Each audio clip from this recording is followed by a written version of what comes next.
Now, I want to introduce a new series in the show. Each month, we'll take you around the lakes to hear from reporters about stories and issues they're covering. Bite-sized news briefs about the lakes you love. We're calling it The Catch. And in this installment, we'll get updates on stories tied to Lake Michigan. Benton Harbor, Michigan's water crisis has been national news for months. Leonard Fleming of the Detroit News has been covering Benton Harbor's water problems for over a year. Benton Harbor has been experiencing high levels of lead in its drinking water system. For 3 straight years, the city has had lead exceedances that have violated the lead and copper rule in the state of Michigan, as well as nationally, the federal lead and copper rule. Governor Whitmer last year pledged to raise funds to replace every single lead service line in Benton Harbor by the spring of 2023. They have replaced upwards of about 450 pipes.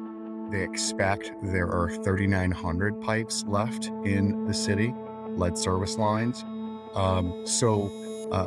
The city and state recently hired 5 contractors to finish the pipe replacement. And that's a difficult task because, number one, the state has not raised all the funds needed. They raised about $18.5 million for a project that is expected to cost a little under or over $33 million.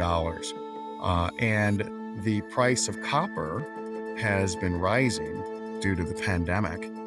Escalating costs and the state's slow response to the crisis have some in Benton Harbor doubting this new aggressive plan for water safety. I don't expect the residents anytime soon to trust the drinking water in Benton Harbor. The numerous people I've interviewed for over a year now have continually told me that they simply have lost trust. I think what this story illustrates for the long term is certainly the crumbling infrastructure that we see all across America, but also combining that with the environmental racism that has existed in this situation in Benton Harbor, because this is a predominantly Black city that's poor and hasn't had the financial resources to get rid of these pipes and to make the drinking water safer there.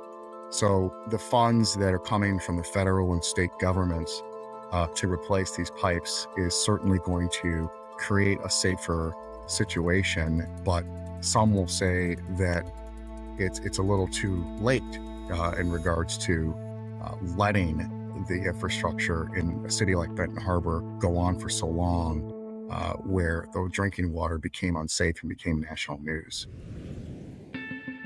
At Indiana Dunes National Park on the south shore of Lake Michigan, Joseph S. Peet has been following the shifting sands of the dunes themselves, specifically Mount Baldy, the tallest dune in the park. What I've been covering is the inward migration of Mount Baldy. It is a towering dune on the east side of the park. It's the tallest. It's near Michigan City. It's about 126 feet high.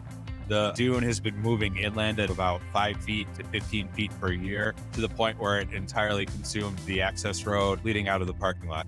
It swallowed a picnic area, a significant amount of tall oak trees that ended up creating these sinkholes. In 2013, it was closed off to the public for several years because it swallowed a boy who was hiking up there. The sand had gone over the top of the trees, and the trees eventually disintegrated, leaving behind these cavities that are now dangerous sinkholes that the National Park Service has mapped out. But you're not allowed to climb up there on your own anymore. It has to be on a ranger guided tour because people can fall into the sinkholes.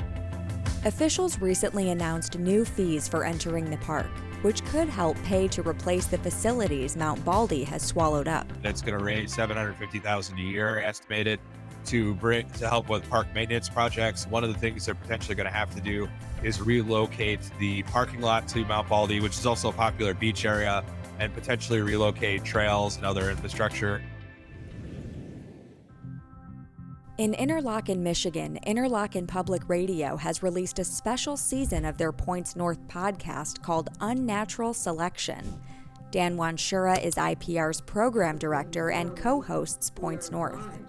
In this series, we look at sort of the benefits and consequences of humans manipulating the natural world. When you look at humans, we impact the natural world like no other species, sometimes for the betterment, sometimes for the worse.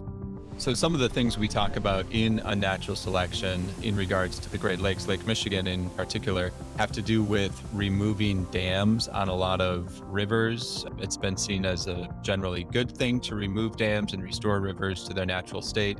But we're encountering a new problem now because dams block certain invasive species from traveling up waterways. So that's a topic. We also deal with shoreline hardening and how the Great Lakes shoreline are constantly eroding. So even when we try to build things to stabilize our property, our land, it's still a losing battle.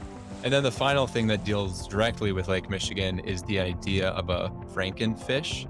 Lake trout has been on life support in Lake Michigan for many years, and the population is dependent on stocking from breeding efforts. So we look at this idea of, if we have the lake trout genome, could that somehow be used to create a hardier species in Lake Michigan with the lake trout?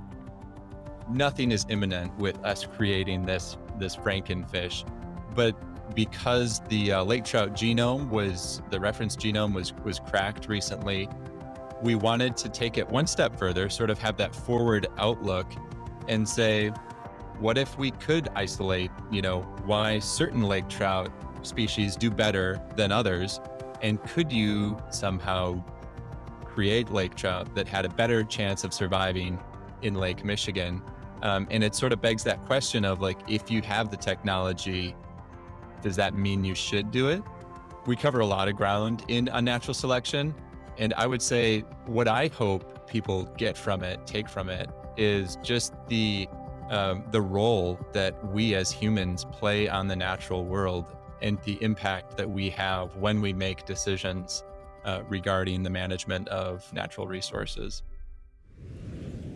At Great Lakes Now, we aim to cover the Great Lakes region and the people who live here, like you. Please follow us on social media, subscribe to our YouTube channel, and sign up for our newsletter at greatlakesnow.org.